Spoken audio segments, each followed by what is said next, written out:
Welcome back. His name became famous when Jeffrey Epstein became famous, and that is not a good thing, considering Epstein became most famous for being a serial rapist and pedophile. But the CEO of Victoria's Secret, Les Wexner, is coming under serious scrutiny after allegations surfaced that his Victoria's Secret company was full of a lot more devils than angels. I'm joined now by two people who know a lot about both men. Vanessa Grigoriadis is a journalist and the co-host of the podcast Fallen Angel, which explores the history of Victoria's Secret and the actual secrets surrounding the brand. And Barry Levine is the author of the book The Spider, Inside the Criminal Web of Jeffrey Epstein and Ghislaine Maxwell. Welcome to both of you.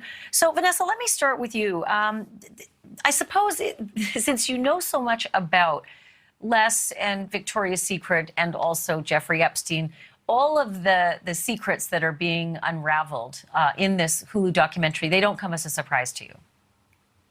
No, not really. And, to be frank, a lot of people in New York have known a lot about this for a very long time.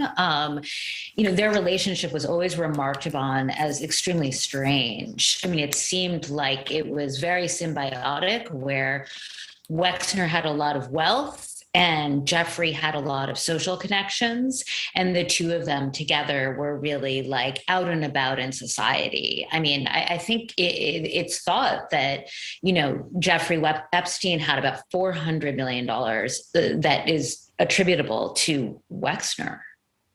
So what doesn't make sense, Barry, is why would a guy like Les Wexner feel the need to ally with a guy like Jeffrey Epstein, who, by the way, back in the day was nothing more than a math teacher without a university degree. He sort of faked his way into being this impresario in Manhattan. And he couldn't do what he did if it weren't for Les's money and power. Why on earth did Les give Jeffrey all of that money, all of that power, and the power of attorney? That's the question we've been trying to answer all of these years. Back to the time when, by chance, Jeffrey Epstein was on a plane. He met a man who was a close associate of Les Wexner. And Jeffrey, was absolutely, he was a two-time college dropout. He worked briefly as a prep school teacher here in New York, had a very quick and failed career as an options trader at Bear Stearns on Wall Street. He was not a guy that you would trust, that I would trust with a couple $100, let alone a couple $1 billion. However, he was a great talker. He would gush about science and the arts, and he chewed this guy's ear off, who knew Les Wexner. Les set up a meeting with him, and Jeffrey jumped on a plane from New York to Columbus, Ohio, and Wexner was blown away. Here was a guy who, talked the talk. He was from Brooklyn, like Wexner's mom, Bella. There was an instant attraction on Wexner's part that this was a guy who could help him. Now, how much Wexner really knew about Jeffrey remains to be seen. I mean, in my investigation for my book, we knew that Jeffrey got involved with arms traders, arms dealers. He was taking money on the side. I do know that Wexner's people around him at the time said, this guy isn't a right fit. However, Wexner vetoed all that and took Jeffrey on as his money manager. And what's bizarre is that, there are all sorts of allegations that Epstein was blackmailing Wexner, that there may have been a gay relationship between the two. No one's ever been able to really prove any of that out with, hard, solid evidence. But let me just say what Wexner has released as a statement regarding all of this. He says, at some point in your life, we are all betrayed by friends. Being taken advantage of by someone who is so sick, so cunning, so depraved is something that I'm embarrassed I was even close to, but that is in the past. I dare say, Vanessa, it's not in the past, because now this documentary's out. The connection to Victoria's Secret, which is a brand that's just indelible for most of us, makes this story a today's story.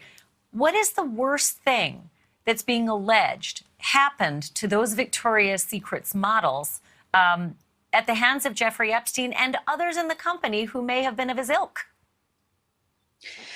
Well, we do know that Jeffrey was pretending to be a scout. He was pretending to be a Victoria's Secret scout and asking, at least in a couple of cases, asking women to take their clothes off because he was going to assess if they could become models for this company, right? And we know in at least one case, we have somebody who said that she told people high up at Victoria's Secret that this was going on. I think that there is generally a thought that there was some distance between Wexner, who spent most of his time in Ohio, and a lot of the models who were mostly in New York, So nobody has really alleged that there was any interplay between Wexner and the models that was, inappropriate. But what people do think is that Wexner turned something of a blind eye to whatever was going on within, the subcontracting, environment of modeling, where these women have really no rights whatsoever. Well, 1993, I think 1993, the first allegations were raised and passed on to the brass at Victoria's Secret that Epstein was a creep, that he was doing these things, and it took 15 years.